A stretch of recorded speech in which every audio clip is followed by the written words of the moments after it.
Começa agora mais um bate-papo com o Diego Rezende e Rosinha. E sejam muito bem-vindos, né, meu amigo Diego? Olha nós aqui de novo. Como é que você tá? Eu tô bem sempre. Como é que foi essa semana? Ao seu lado estou sempre bem. Como é que foi essa semana, meu amigo? Pra mim, todos os dias são dias ótimos. Fala pra mim como é que tá essa questão hoje da agenda. Tamo com a agenda pro Brasil todo. Se quiser... A Rosinha? O Rosinha. Ô, Rosinha. Lá nós temos um escritório, né? Sim. Tem o show do Rosinha, que é o meu, o Brasil todo, um show musical com balé muito bacana. Tem o show do Daniel, que é o criador de todo esse projeto, que ele tem um espetáculo com vários personagens para o teatro. E tem a Turma do Dandan também, que é um show infantil de primeira categoria. Essa do Dandan, essa eu sei que é sucesso. É pra sucesso. criançada. Para criançada. Tem um show musical e tem contação de histórias para as prefeituras, para as escolas municipais. Você aí que tá do outro lado aí, a gente tem bastante amigos aí, prefeitos, vereadores, secretários que acompanham o canal. Tá aí uma grande oportunidade de levar para nossa criançada, né? Cultura, musicabilidade, a criançada entender educação, integridade, né? Tirar um pouquinho essa criançada da frente do celular, da tela. Mexer com o lado lúdico. Né? Contrata o Rosinha. Vai estar na tela aqui, ó, o número do escritório e depois você vai contratar, então, Rosinha. Meu grande amigo Rosinha. E hoje nós temos um convidado especial. Eu ia falar o seguinte. Esse é especial. É duro um Diego. Aguentar dois Diego hoje vai ser mais difícil. E vou falar um negócio, hein? Eu tô doidinho pra casar, sabe o quê? Uma luta pra ele. Ah, é? O bicho é lutador. Eu achei que ele era parente do Amado Batista. Não, ele é lutador. É porque é Diego Batista. Pode falar lutador? Será que tá certa a pronúncia? Será que o Clube das Lutas não vai me processar porque eu falei errado, lutador? Hoje tá aqui com o atleta. Estamos então com ele, Diego Batista. Boa noite, pessoal. Boa noite, Rosinha. Boa noite, Diegão. Não era boa noite? Tá certo. Ele tá te confundindo. Eu falei pra você que o Diego já era difícil, dois então vai ser complicado demais. Você sabe que o Diego de lá tava revelando que pra ele é uma honra, porque eu fiz parte da infância dele. Sim. Tá vendo? Fez parte da minha Rosa infância. e Rosinha faz história. É isso aí.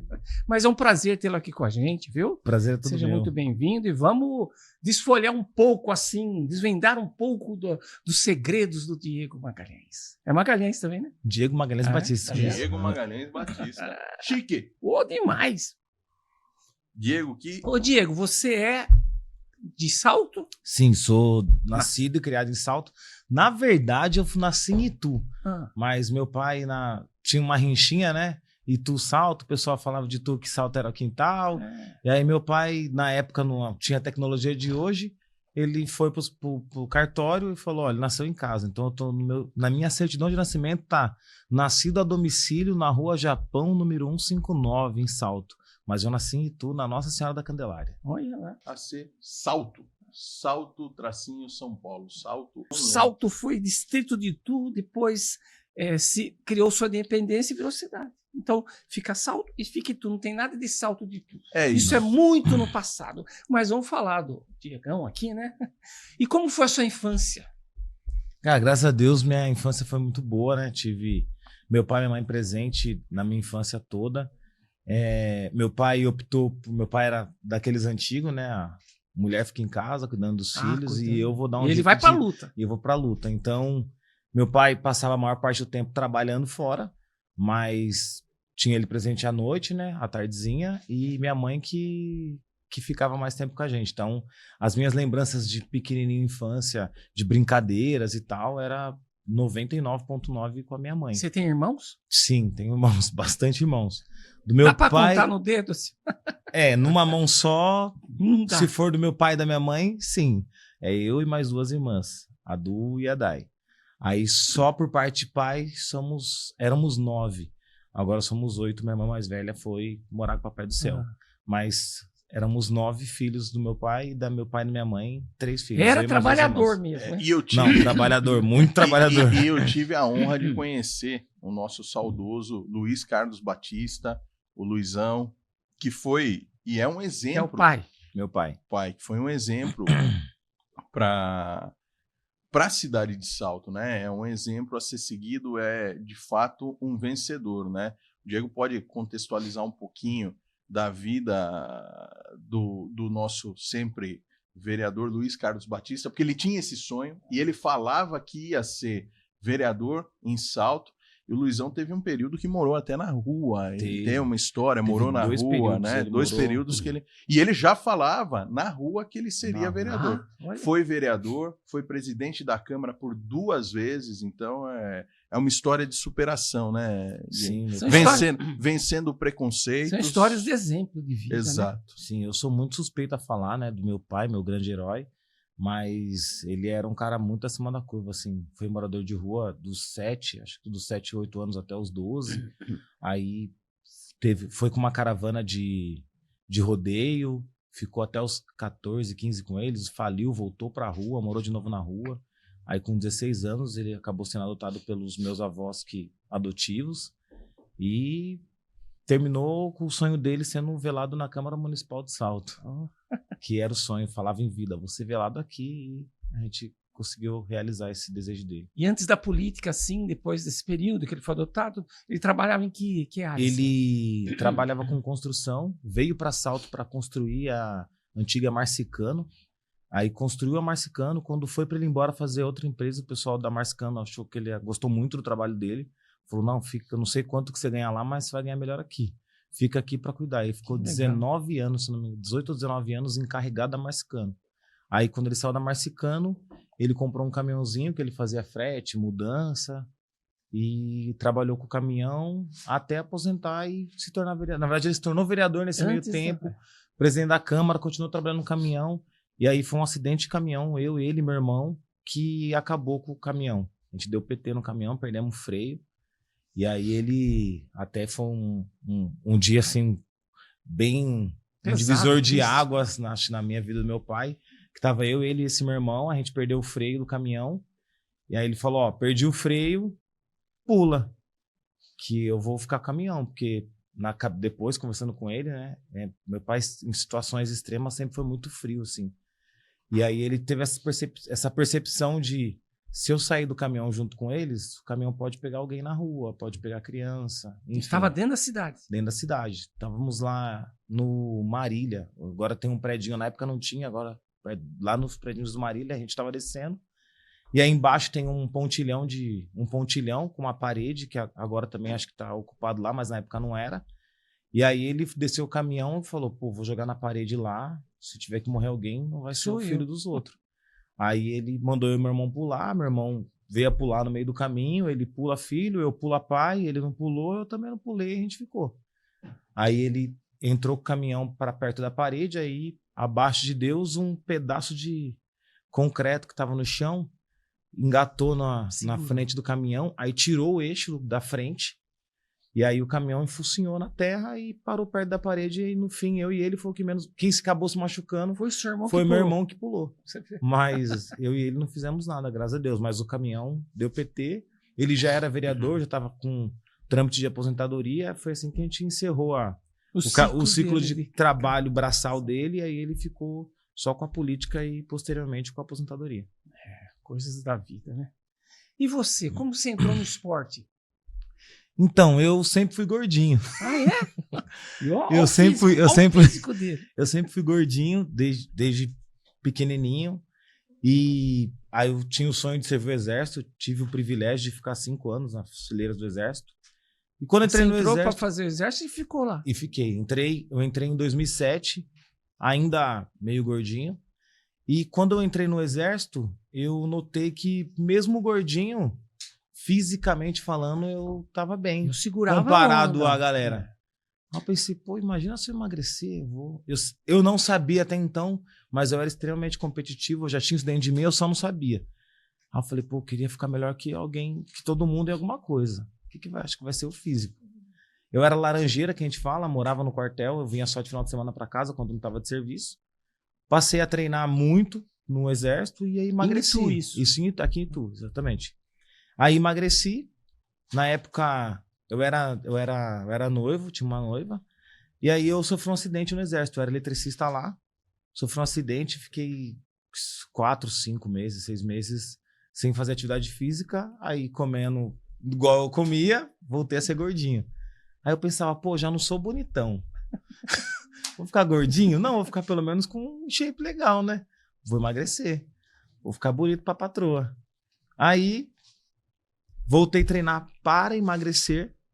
Comecei a treinar. A ideia era fazer jiu-jitsu, que eu vi o pessoal fazendo jiu-jitsu. Falei, quando eu tinha vontade de fazer jiu-jitsu antigamente, eu tinha tempo, mas não tinha grana.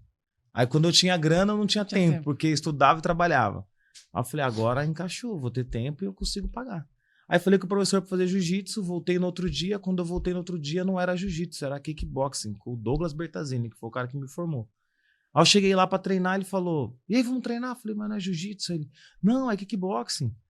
Aí eu falei, não, eu queria fazer jiu-jitsu. Ele, não, mas já tá aí, faz. Aí, quando eu fiz, na época ainda militar, a sensação que o desgaste físico no exército me trazia num período muito longo, ele fez em 6 minutos, 7. Aí eu falei, caraca, isso aqui eu vou ficar muito bom. Eu vou ficar muito bom lá se eu ficar bom nisso aqui. Aí comecei a treinar. Aí, na época, essa minha noiva até então terminou comigo. Aí eu sentia muita raiva, sofri muito. E o único lugar que eu ficava em paz era dentro do tatame. Hoje eu entendo que naquele momento eu virei atleta. Porque eu não fazia mais um treino, fazia 4, 5 treinos, porque eu queria ficar mais tempo na academia, porque eu ficava em paz lá. Aí chegava em casa destruído, cochilava, acordava de madrugada, ia pro quartel, passava o dia todo no quartel, voltava para casa, treinava de novo. Final de semana treinava. Foi minha virada de chave. Aí meu professor, pô, você tá treinando bastante, por que você não faz uma lutinha? Eu falei, não quero lutar e tal. Ele, cara, se você lutava. Aí eu falei, vai ser bom pra descarregar, né? Aí fiz minha primeira luta, fiz a segunda luta. O Douglas Bertazini sempre teve uma visão assim de mim bizarra, absurda. Hoje, como professor, eu entendo muitas das coisas que ele via em mim, que na época eu não via, mas ele sempre acreditou em mim mais do que eu mesmo. Aí ele falava, cara, nem que você não queira, você vai ficar muito bom disso aqui. Só se você parar. Se você não parar, eu posso afirmar que da região aqui não vai ter ninguém não que vai bater em você. Se você quiser um pouquinho, estado de São Paulo, país, continente, o mundo vai ser seu. Falar, mano, esse cara tá louco, não é possível um negócio desse. E no fim ele tava certo mesmo. Só que aí a minha querência foi muito. Até tem uma frase que eu falo muito, que a dedicação supera o talento. E eu era muito dedicado, sim, extremamente dedicado. Aí você se tornou campeão, primeiro campeonato. Na verdade, o primeiro campeonato que eu lutei, eu ganhei. Os primeiros 4 campeonatos que eu lutei, regionais. Eu ganhei. Regionais, tudo aqui na região, lutinha casada. A minha primeira derrota foi no... O que é lutinha casada? Boa. Lutinha casada é assim. Quando a gente tem alunos que têm menos experiência, a gente casa uma luta. Eu tenho meus alunos, eu tenho seus alunos, o Diego tem o deles. Nós 3 somos professores. A gente falou, vamos colocar nossos alunos para lutar? A gente faz uma luta casada. Com o peso certo, o aluno dele contra o meu aluno. Uma luta, eu já sei contra quem ele vai lutar. Isso é uma luta casada. Dentro da federação, exemplo, Campeonato Paulista, aí não. Você se inscreve no peso e lá na hora. Tem vários atletas daquele peso e aí é a chave. Então você luta 1, 2, 3, 4, 5. É uma eliminatória, né? Uma eliminatória. Que nem Olimpíadas, que nem perfeito, os mundiais. até sobrar um. Aí normalmente inicia-se com as lutas casadas para testar o cara, ver se às vezes o cara quer muito, mas aí jogo é jogo, treino é treino. Às vezes no treino o cara vai muito bem, só que chega na hora. Ali... Tem até uma frase do Mike Tyson, todo mundo tem um plano até tomar o primeiro soco na cara, né? E aí, então, a gente inicia com lutinhas casadas, aí depois eu iniciei exatamente dessa forma. Você ganhou os regionais? Isso, foi as lutinhas casadas aqui próximo. A primeira derrota minha foi no extinto Tejus, em Indaiatuba, que era um clube que tinha lá, que foi o Campeonato Paulista de Muay Thai. Fiz 5 lutas. Aí venci 4, na 5ª luta foi minha primeira derrota, que foi muito bom assim pra mim. Tive 10 derrotas no total na minha carreira e venci 75 vezes. Tá quase. Tá com uma média boa.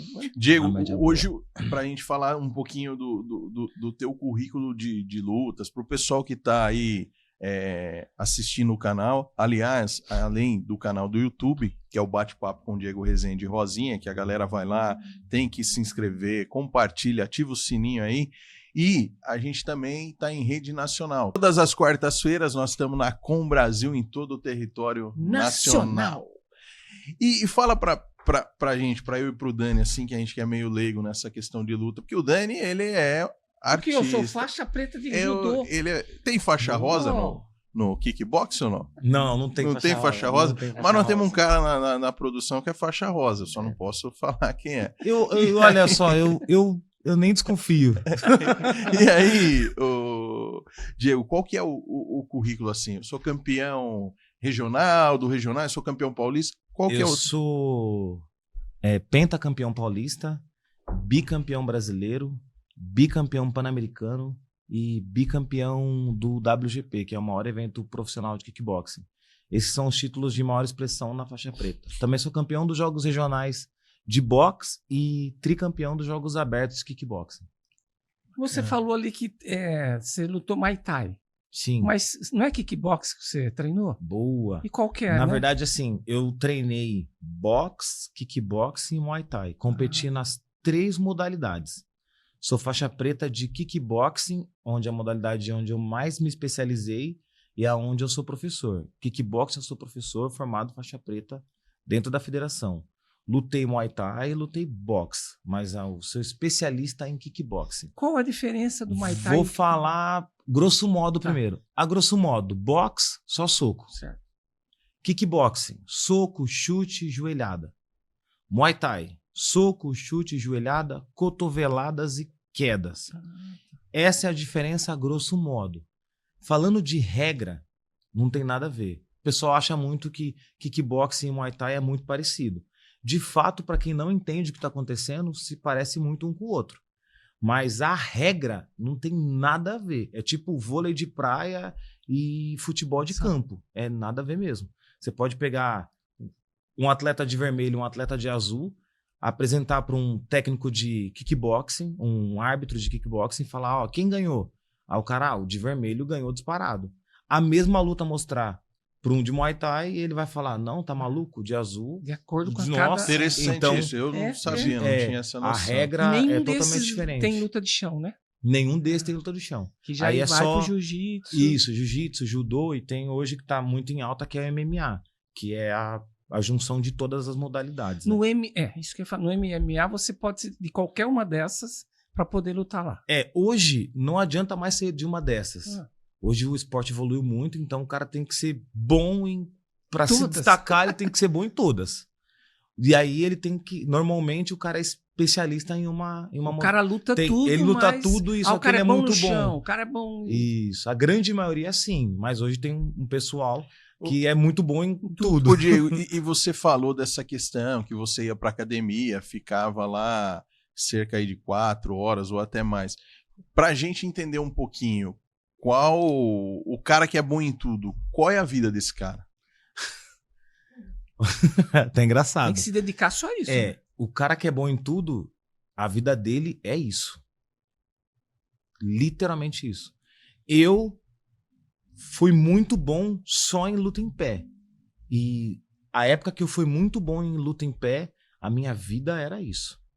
Cheguei a perder a namorada por conta disso. A dedicação é total. Sim, né? Sim, muito. A dedicação, até brinco assim, não dá para explicar para quem nunca viveu.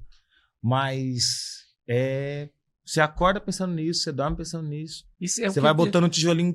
Mas você treina tipo tijolinho. 4 horas de manhã, depois 4 horas da tarde? Como que é essa rotina? Nessa época minha, eu acordava de manhã, dava 2 aulas, aí treinava 1 hora, 1h30, aí dava uma pausa, se alimentava, treinava mais 1 hora, 1h30, dava uma pausa, se alimentava, treinava mais umas 2 horas, outra pausa, mais 1, 2 horas. E essa alimentação também era regrada?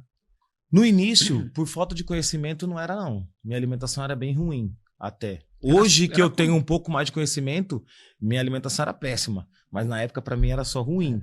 E aí, quando chegava próximo de luta, eu comia melhor, vamos dizer assim. Aí, com o tempo, a gente vai se aperfeiçoando, vai aprimorando, vai encontrando pessoas no caminho que te auxiliam, te guiam no caminho correto.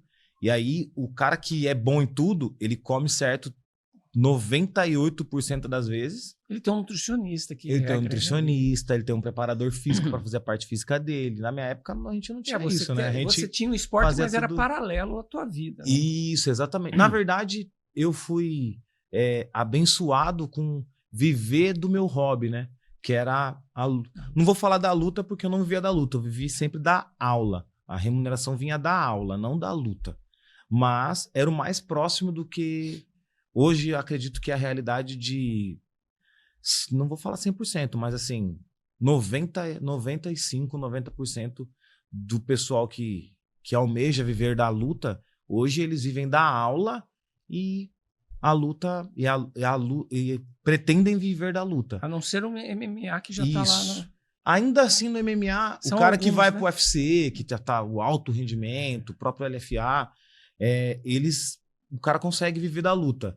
Mas os demais, na maioria das vezes, São não, o cara vive da aula cara, e aí ele consegue, para ter mais tempo hábil para treinar, o que eu fazia. Então eu dava aula bem de manhã, dava aula à noite e treinava, dava aula até tarde da noite. Nessa época da minha vida, começava às 7 horas da noite, aí dava aula das 7 às 8, das 8 às 9, aí das 9 às 10, das 10 às 11 eu me alimentava e treinava, das 11 à meia-noite eu dava aula. No outro dia, às 6 horas da manhã, eu tava de pé para dar aula de novo, para depois treinar. Mas aí eu consegui encontrar foi a forma que eu encontrei para ter mais tempo para treinar. Na luta, não é diferente dos outros esportes. Você sabe o time correto. Pô, aqui já deu meu tempo. O que eu posso falar que um cara... A gente vê hoje, mas assim, a grosso modo, quando o cara tá velho pra lutar? Cara, eu acho que, assim, é muito... Ou é relativo? É muito relativo. Esses dias o Mike Tyson eu ia falar isso, é muito relativo. Com um jovem, né? Com um jovem, mas a diferença eu de não vou idade... nem falar... Quantos anos o Mike Tyson O Mike Tyson, 59 anos. 59 anos. 59 anos. O rapaz acho que tem 28, 20 e pouco. Eu não sei a idade certa dele, mas o Glover Teixeira, brasileiro, foi campeão do UFC já bem acima da média convencional. Então é muito relativo, atleta, muito relativo. É que nem o futebol, relativo. tem cara que para com 30, outro com 40 hoje. Só que o que eu posso afirmar é que, assim como no futebol, quando o cara começa muito mais cedo, ele tem muito mais chance. Eu mesmo comecei muito tarde. Eu comecei com 20 anos. Com 20 anos. Já estava no exército quando eu entrei. Comecei a lutar muito tarde. Eu consegui ter muitos bons resultados porque eu catei 10 anos e enfiei em 5, porque eu treinava muito. Absurdamente. Eu tenho uma curiosidade que foi nessa época do exército. Você entra para fazer o exército, é um ano. Sim, Você acabou ficando 5. Por quê? Isso. É assim, a gente... entra recruta obrigatório. São duas coisas, tá? Você ficou 5 por quê? E por que você saiu depois? Boa. Já entrou. Boa. Primeiro, a gente entra recruta, soldado EV, né? E é obrigatório ficar 1 ano. A partir daí não é mais obrigatório, é opcional. Você pode escolher e tem que merecer ficar. Se você tiver um desempenho que eles acreditem que foi bom, você fica. Às vezes você quer ficar e o desempenho foi bom e não tem vaga, é relativo. Depois do ano obrigatório, eu optei por ficar no exército. Eu quis enganjar e minhas atitudes dentro do exército me qualificaram para isso e acabei ficando. Por que eu saí? Todo mundo no exército que entra como recruta é temporário, que fala, é temporário. Então a gente pode ficar 7 anos. Alguns ganham o 8º ano. A partir daí é obrigatório o desligamento de quem é temporário. E aí tem os processos de carreira. O cara pode fazer ESA, e aí ele vai para a escola de sargentos, ele vai ficar a vida toda no exército, ele só vai sair se ele quiser. Nesse período você pode fazer essa... E nesse período você pode fazer, exatamente. E tem a SpaceX e a AMAN, que é a escola de oficiais também. Aí o cara pode fazer. Você não quis, enquanto lá dentro, prestar concurso, chegou a prestar? Não cheguei a prestar concurso. Nunca fui um cara que gostava muito de estudar, até então. E eu achava que, na verdade, eu mesmo me desqualificava, né? Falava, acho que eu não tô preparado, não vou conseguir. Aí, para não me frustrar... E tudo que a gente quer, a gente consegue, né? Isso. Aquele que diz que pode e aquele que diz que não pode, geralmente estão certos. E aí eu dizia que não podia, realmente não podia. O Diego, e no exército você chegou a fazer alguma missão? Ficou só dentro do quartel? Foi para algum lugar? Eu participei da Força de Pacificação do Complexo da Penha em 2011. Lembra quando teve a invasão do Alemão, do Complexo da Penha? Eu fui da Operação Arcanjo 3. A Operação Arcanjo 1 invadiu, né? A Operação Arcanjo 2 construiu os UPPs. Eu fui para o UPP lá, hoje conhecida como UPP, para a Operação Arcanjo 3. Fiquei 3, 4 meses no Rio de Janeiro. Na verdade, foi meu encerramento na vida militar. Eu fui em 2011 para o Rio de Janeiro. Em 2012, eu me desliguei das fileiras do Exército. E hoje você é guarda municipal. Você prestou o concurso, passou, tá vendo? Você achava que não... Isso, então. No aí fim, acaba passando E um concurso muito disputado, né? Muito disputado. Então, você sabe quantos tiveram no teu concurso de inscritos? 2.800 inscritos. Para quantas vagas? Saiu no edital 10, aí no fim ficaram 14. De 2.800 passaram a inscrição. Concluiu o curso 14. Porque você tem que porque são várias etapas. Primeiro a gente faz a prova objetiva. Aí já elimina um tanto de já pessoas. vai uma galera. Aí a gente vai pro TAF, que é o teste de aptidão física. Esse você quase não passou, né? Né? Esse eu quase aí, foi reprovado. E vai aproveitando o gancho. É o que eu acabei de falar, né? Aquele que diz que pode e aquele que diz que não pode, geralmente são certos. Eu tinha certeza que eu ia passar na guarda. Meu pai ainda em vida, quando eu passei na guarda de Salto e também passei na guarda municipal de Capivari. Quando eu fui fazer a inscrição para a guarda de Capivari, eu falei pro meu pai, eu já tinha feito Salto. Meu pai falou, caraca, você quer ser mesmo guarda, né? Eu falei, pai, eu já sou guarda. Eu só não sei aonde e quando. Tô esperando pra onde eu vou, né? Mas eu vou. Tá certo. E aí eu já sabia disso. E no TAF, por ser atleta e ser muito competitivo, eu já sabia que eu ia passar. O esporte te ajudou com essa questão de disciplina, de falar, não, o que eu posso, eu consigo. É o esporte? É o esporte. Qual a importância do esporte hoje? Meu Deus do céu. Lembra que eu falei que eu era muito dedicado? E eu também disse que eu nunca gostei de estudar. De fato, eu ainda não gosto. Eu nunca gostei de estudar. Não gosto de estudar. Não tá dentro de mim. Porém, o que o esporte me ensinou? Diego, você gosta de treinar? Não, eu não gostava de treinar. Meu treino não era legal. Legal é lutar, trocar porrada é legal, fazer o sparring. Mas pra lutar, pra mim fazer meu papel direito, eu tenho que... Pra mim ter esse bônus que eu gosto muito, eu tenho esse ônus gigantesco que eu tenho que fazer. Então, eu me preparava há muito tempo pra subir no ringue, às vezes, e lutar 40 segundos. Então, eu falava, se eu tiver a dedicação que eu tive com o esporte, com qualquer outra coisa na minha vida vai dar certo.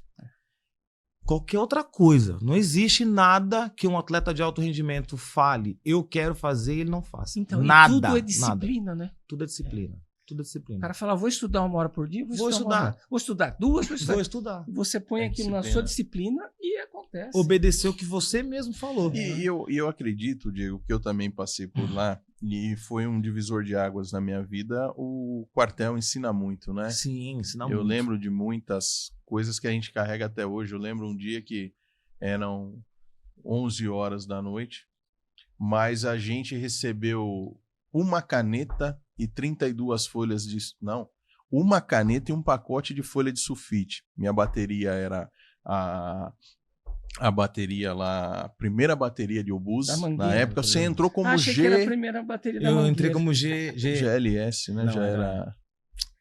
Nossa, fugi o nome agora. Mas já era não, você era leve, P, né? Eu era leve. Isso, era leve. Que é eram isso, as missões, né? A gente, quando eu entrei, ainda era os obuses, era bateria de artilharia, né? O seu era GLO, né? Não, o seu era grupo de artilharia autopropulsado, que eram os blindados, conhecidos como tanque de guerra. Exato. O meu não, o meu era grupo de artilharia. Já era mais essa coisa de polícia do exército, né?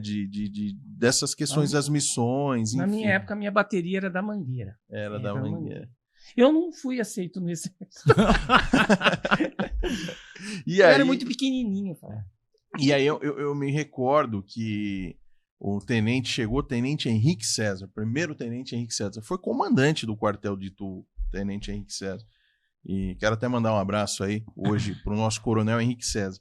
E ele deu uma caneta, isso era por volta de 6:30 da tarde, para 32 militares, falou assim, vocês vão fazer cada um 10 cópias do hino nacional e tem amanhã que me entregar às 6 horas da manhã. A gente tinha uma caneta. E aí eu lembro que eu fui conversar com ele, eu nem lembro o quê, mas eu sempre fui bom de argumento. E aí eu fui lá, tenente, ele falou 08. O que o senhor vai fazer hoje? Da meia-noite às 6 horas da manhã. Você acha que não dá tempo? Então isso foi uma coisa que eu carreguei para mim. Então hoje eu não tenho horário. as pessoas que trabalham comigo, sabe? Porque às vezes o Diego, cara, o que eu vou fazer da meia-noite às 6? E lógico que eu entendo, tem que descansar mesmo, tem que dormir. Quem quer dormir, durma aí às 6 horas, 8 horas, 12 horas, 24 horas, senão daqui a pouco vão falar que eu tô incentivando as pessoas a não dormirem, tem que dormir. Não, Então, porque hoje tudo é o politicamente correto. Agora, Mas se eu quiser fazer da meia-noite às 6 da manhã pra buscar um objetivo, um sonho tal, cada um busca. Escolhe o seu caminho. Então, acho que o quartel também, né, Diego? Pra Sim, essa o exército. eu fui muito bom, né? Abençoado com viver a vida militar e entrar no esporte, não só no esporte, mas no esporte de alto rendimento, onde exige muito. Então, não tem como eu não ser disciplinado.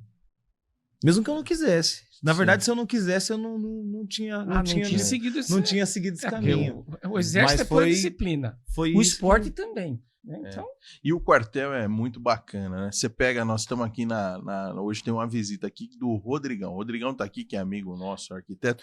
E o Rodrigo chegou no quartel e falou que era enfermeiro, tinha trabalhado em farmácia. E tá cheio desses caras que dá o golpe. Tem? Você sabia que tem uns caras que dá o golpe? O cara nunca passou nem na frente de uma farmácia. Aí ele quer dar uma coxambrada, ele quer ir pro quartel e não quer fazer nada. Ele quer ficar lá na enfermaria, com todo respeito aos enfermeiros militares, eles não for apanhar também. E aí o cara fala, não, eu quero ir pra enfermaria, trabalhei em farmácia. Aí chega lá, dá uma injeção pra ele aplicar em nós, aí a gente fica 30 dias com o braço doendo e não entende por quê. O cara nunca passou nem na frente de uma farmácia. E você tá feliz na guarda? Muito feliz. Tá realizado? Realizado. Era um sonho pessoal e uma dívida que eu tinha comigo mesmo. Falou que vai fazer, faz. Eu falei pra mim, eu vou ser guarda municipal. E a guarda enfrenta muito pepino? Cara, enfrenta. Porque as pessoas acham que tem uma noção, assim, pelo que eu vejo, que a polícia, a guarda municipal... A guarda aquela hoje coisinha é a polícia municipal. Não, mas fala de fazer um monitoramento, não é, né? Chega junto mesmo. É que a guarda foi constituída, o Diego me permite aqui, Rosinha, ela foi constituída, quando foi pensado na guarda, era para cuidar do patrimônio público. Hoje, as guardas municipais, eu posso falar com tranquilidade do estado de São Paulo, principalmente da guarda de Salto, que é um exemplo. A gente tem guardas que são exemplo. A guarda de Indaiatuba é exemplo, a guarda de Campinas, Jundiaí, Salto, são guardas respeitadíssimas. Até a própria bandidagem sabe, se eu for nessa cidade, vou tomar ferro, porque a guarda lá não passa a mão na cabeça. A guarda de Salto hoje, com todo o respeito ao nosso secretário de Segurança Derrite, a Polícia Militar, o capitão Danilo, mas eu não vejo a cidade de Salto hoje sem a guarda municipal na segurança. A guarda municipal hoje, ela é fundamental para a segurança de qualquer município, né, Diego? Sim, fundamental. Em Salto, inclusive, o efetivo é maior na rua do que a própria Polícia Militar. Então, é uma junção, na verdade, né? Todo mundo, na verdade, somos parceiros. Até não tem rivalidade nenhuma, né? Não, até porque quando o bicho pega, você não quer saber a cor da farda. Todo mundo chama e vamos lá junto, hein? Mas eu entendo essa pergunta, né? As pessoas têm muito disso. Não, você é guarda. Você é guarda. Não, ele tem autoridade de polícia. Né? Talvez isso aconteça lá em cima, no alto escalão. Mas aqui embaixo, o pessoal que tá na rua... Não, todo mundo é parceiro. Une as forças. Todo mundo é parceiro de todo mundo. Eu sempre tive um respeito muito grande pela guarda, até porque eu passei duas situações. Para você ligar hoje para a Polícia Militar, você tem um Copom, que é o Centro de Operações da Polícia Militar, que vai cair, às vezes, lá em Sorocaba. E a pessoa, guarda municipal, boa noite. Pô, eu sou o Diego aqui, cidadão da rua tal. Pô, seu Diego, a guarda de Salto caiu lá, a guarda municipal. Ó, eu tô aqui a primeira viatura que chega da guarda. Não que a polícia também tem muitos amigos na polícia militar, mas em todo o estado.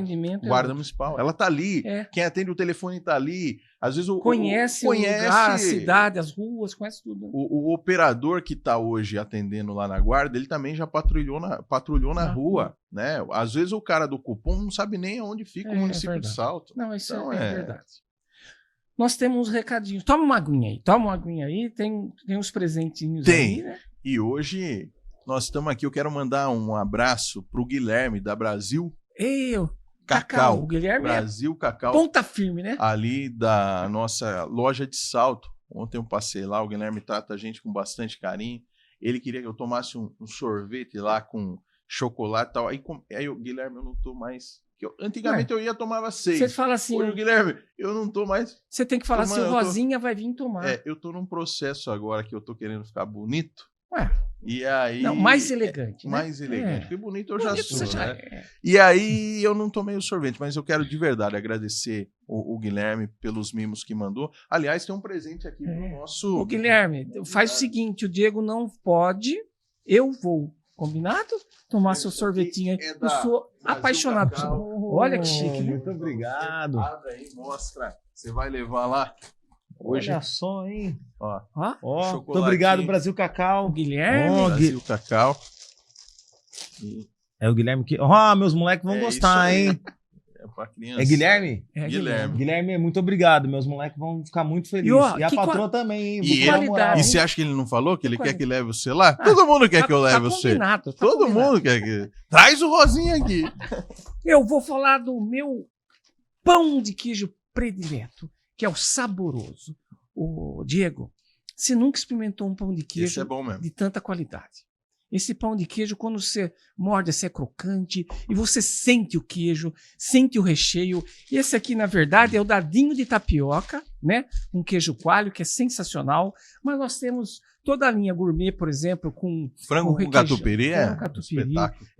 tem requeijão, tem calabresa, tem o doce que é recheado com goiabada. É assim, ó, é sensacional. Então, se você quer o pão de queijo saboroso na sua casa, você quer ser um representante, um distribuidor, é só falar com a Rox Distribuidora do meu amigo Natan, que você está vendo aí na tela, que ele vai mandar para você ou vai te atender com a maior carinho e qualidade do mundo e tirar todas as suas dúvidas, tá bom? Seja um representante e tenha o saboroso também na sua casa de alta qualidade. Um abraço, Natan, e toda a família do Pão de Queijo Saboroso. Obrigado, Natan.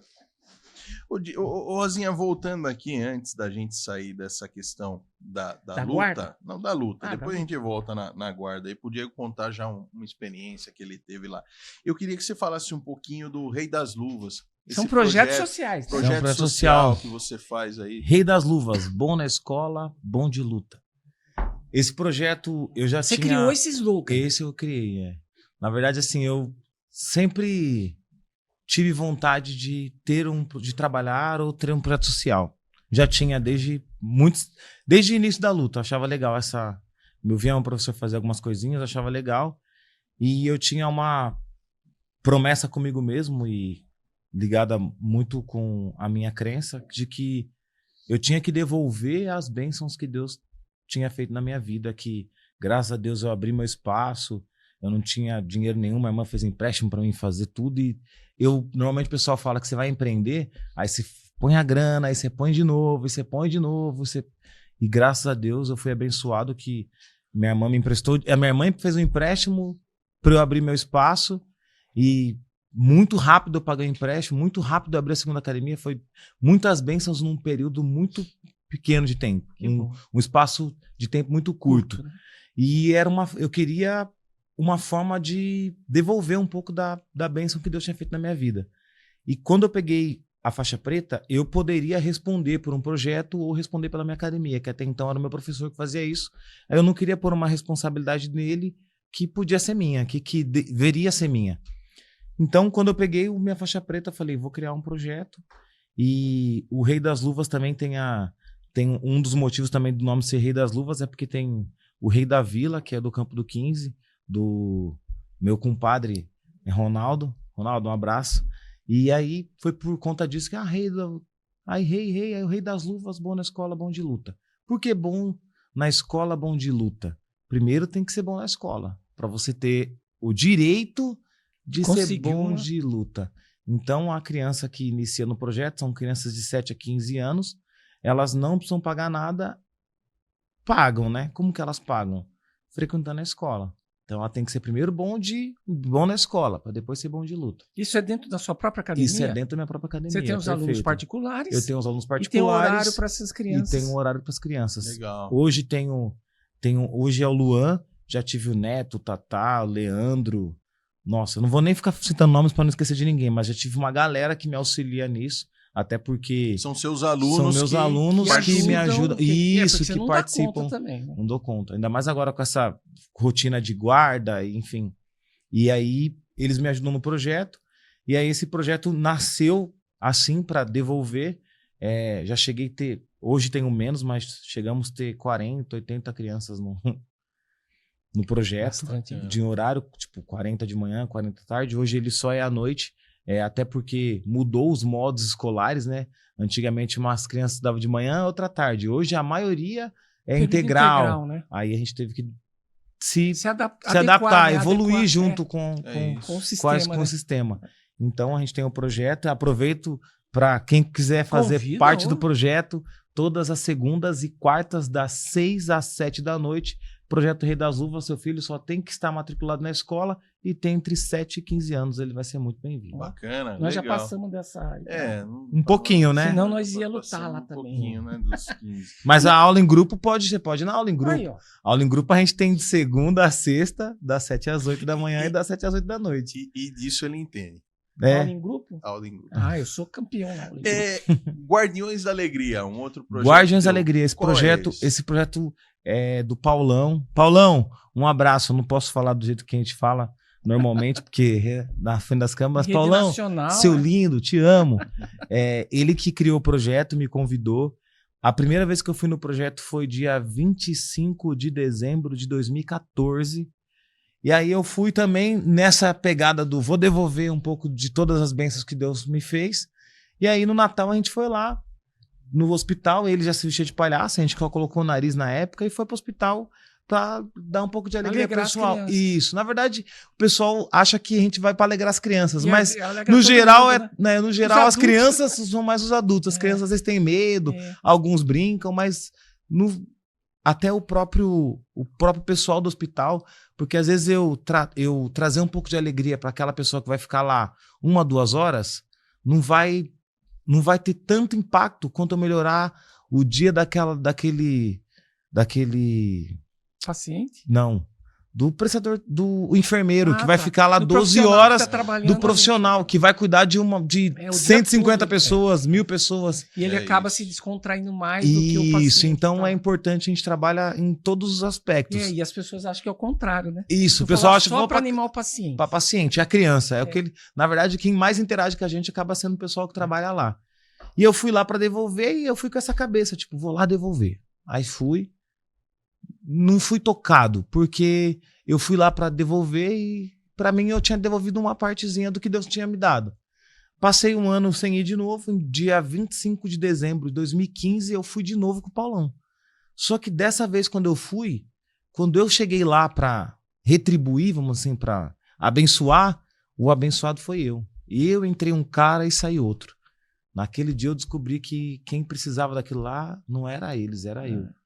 Eu precisava daquilo lá. Aí eu falei, caraca, velho, Paulão, cara, você vai ter um parceiro agora. A partir de agora eu vou vir com você toda sexta-feira. Aí ele riu e falou, vai nada. Todo mundo fala que vai vir e não vai. Enfim, aí eu passei até a frequência de sexta-feira. Me deu nariz de palhaço. A gente tem uma roupa, né? Eu tenho uma roupa de palhaço lá, do Guardiões da Alegria. E aí comecei a divulgar, começou a chegar mais, se eu não me engano, são 22, 25 palhaços hoje no grupo. Muitos estão igual eu, aproveito para pedir desculpa, Paulão, sei que estou muito ausente, mas agora, daqui a pouquinho, eu tô de volta. Então Legal. Esse é o projeto do Guardiões da Alegria. Alguns hospitais? Na verdade, a gente é só o Hospital de Salto. Todas as sextas-feiras, à noite, 7, 7h30 da noite, todas as sextas-feiras, o hospital aqui de Salto, salvo Natal. Normalmente Natal a gente vai no dia do Natal. E esse grupo aceita convidados para ir junto? Sim, aceita. A turma do Dandan tem um projeto infantil muito bacana e que visita hospitais também nesse lado beneficente para alegrar. Qualquer dia eu vou falar para eles e combinar e a turma do Dandan vem junto aí. Com certeza, o Paulão vai Não é achar, legal? vai achar vocês, vai achar muito bem-vindo vocês, com certeza. Legal. Voltando então para a guarda agora. Daí Deixa foi eu perguntar uma coisa antes, como a gente estava falando de luta, daquelas. Qual foi a sua maior glória, assim, que você acha dentro da luta? Boa. Desculpa interromper. Que é isso, Rosinho? Seguinte. É um bate-papo. O pessoal que já me acompanha, conhece, sabe disso. A minha maior glória, vamos dizer assim, dentro da luta não foi nem a luta. Olha que engraçado, né? Eu gosto muito da minha entrada. A minha entrada na luta, eu entro, é uma homenagem ao projeto Guardiões da Alegria, eu entro de palhaço. Aí eu entro com uma musiquinha, patati patatá, depois eu até vejo se a gente consegue colocar essa musiquinha aí e tal. Consegue, a produção aí. Aí é patati patatá, e no meio da música corta e fala tá saindo da jaula o monstro. Aí muda a música e eu sinto, eu literalmente sinto isso. Eu entro muito feliz, com zero foco, e quando muda a música eu inverte, eu viro 100% foco e viro o atleta, viro o lutador. Entra o palhaço e viro o atleta. Essa passagem que é tomar... Essa passagem, pra mim, vou dar o dia específico no WGP 45, que foi esse evento WGP, que é o maior da América que eu falei que eu lutei. Eu demorei, da primeira vez que eu vi ele, que nem chamava WGP, inclusive, aí mudou, pro dia que eu era o cara lutando ele, foram 8 anos, 6 meses e 28 dias. E onde foi isso? Foi em Sorocaba. E aí era um evento televisionado, passou no Combate, no Fox, Legal. no Band. E tinha uma galera, tinha acho que 140, 130 alunos meus lá. E eu sabia que eu estava passando na televisão. Eu sonhava com isso, em ser o cara na televisão. Então o dia que eu vi lá minha foto gigante, assim. Então esse momento para mim da segunda... A primeira entrada no WGP foi marcante, mas a segunda, essa em específica... eu não sei falar o que foi mais emocionante pra mim, pra você ter uma ideia. Essa entrada ou o nascimento do meu primeiro filho. Pra mim, o ápice, o auge do meu... Isso, foi assim, ó, foi o... A luta mais distante que você fez, onde foi? Belgrado, na Sérvia. E você precisava de patrocínios para isso? Sim. Não foi? Você precisou e teve apoio ou não? Então. Isso é difícil também, né, Diego? Esse lado... O esporte, é o que eu acabei de falar, é o que eu falei no início lá. O esporte, a luta, ela... Não só a luta, né? Acho que tirando o futebol, todos os outros esportes no país, o apoio não é o que a gente... Campeonato Paulista, Campeonato Brasileiro, Pan-Americano, Mundial, tudo isso sai do bolso do atleta. Como eu não tinha condição financeira, rifa, churrasco... Se virava nos 30, como isso. diz lá. Tive patrocinadores que me ajudaram, mas assim, eu nunca tive um patrocinador tipo assim, ó... Master, esse aqui é o que me banca, né? Vai me bancar. Ó, você vai treinar e vai lutar em tal lugar. Isso, não tive. E muitos talentos, eles se perdem nisso, né? Sim, muitos. Precisam deixar a carreira pra... Porque no meu caso, eu tinha uma academia, um espaço meu e dava aula. Mas tem inúmeros atletas que entram para trabalhar às 7 horas da manhã, 8 horas da manhã, trabalham até 5 da tarde e depois eles vão ser atleta. É isso. Então aí como que... Eu percebi isso quando eu fui lutar lá na Europa, lá fora. Como que você vai lutar de igual para um cara que tem uma vida de atleta? Que o cara ele não tem que dar aula. O trabalho dele é treinar. É muito diferente. E aí ele faz isso desde sempre. É muito que nem muito já diferente. no judô, né? Que tem uma associação, que os caras defendem o Pinheiros, defendem alguns clubes. São bancados pelo clube que tem patrocinadores para isso. Sim, né? não é que aí torna-se, vai para a seleção, vai para isso, mas... Não é o nosso caso. É complicado. Mas o lugar mais distante, Sérvia. Na Sérvia. Sérvia, Campeonato Mundial. E serviu para muita coisa, né? Serviu para muita coisa. Foi um trocadilho, grande foi um grande divisor de águas atleta. Hoje você é um camarada que eu sei que ainda continua treinando, dá aula. Se precisar lutar, como é que faz hoje? Eu e o Rosinha quer casar uma luta. Eu e o Rosinha tá bravo com os caboclos aí e nós queremos ver se a gente faz uma casadinha de uma luta pra você dar um pau nos caras aí. É só falar bora que a gente bora. A gente gosta de uma... Mas você tá lutando ainda? Eu não, nesse momento, assim, ó, isso, o atleta, o aluno não para, ele dá um tempo, né? Nesse momento, eu não estou treinando pra lutar, competir. A menos que precise. Se precisar, a gente volta a treinar. Rapidinho, né? É rapidinho. Mas o atleta não para, né? Não para. Eu não parei, mas hoje eu não treino mais em alto rendimento. Mas vou dar um ênfase de novo. Se precisar, Diegão, a gente tá play. Já play. Diegão, os dois Diegos. Você vê que passa rápido nossa entrevista quando é boa, né? É isso. Descontraída. Voou. Mas antes disso, a gente faz uma perguntinha, né? Para todos os nossos convidados, que é: O que te incomoda e o que te deixa mais feliz? Cara, o que me deixa mais feliz são pessoas que têm empatia. Eu acho que a pessoa que tem empatia pelo próximo, independente, principalmente quando você tem empatia quando é alguém que você nunca viu, alguém que você não conhece. De primeira, assim. Ou alguém que dentro das nossas classes sociais que existem, tá abaixo. Assim, ó. Aquele cara, eu acho que isso é uma das coisas que mais me alegra, que me deixa feliz.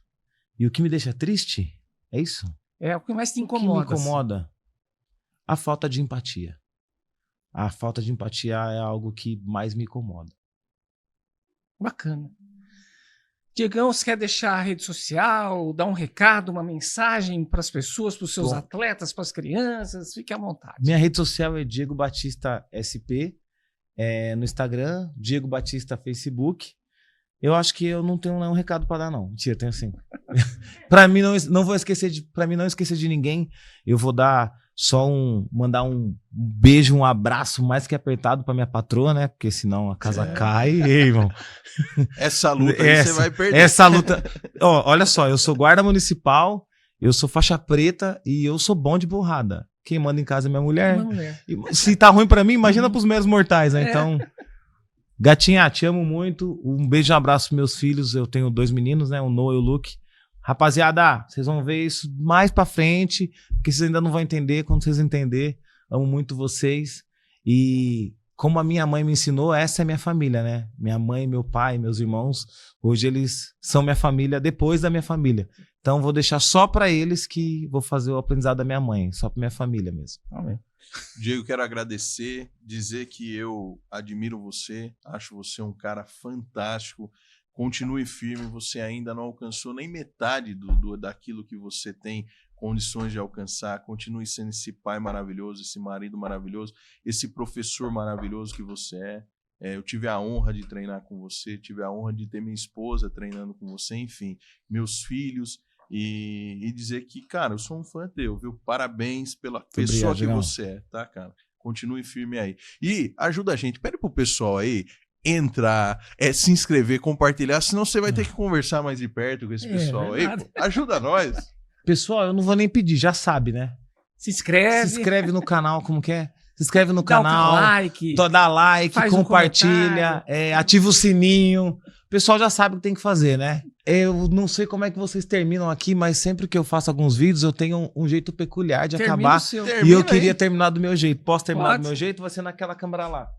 Pessoal, obrigado por tudo. Tamo junto. Até a próxima quarta-feira. Obrigado, gente.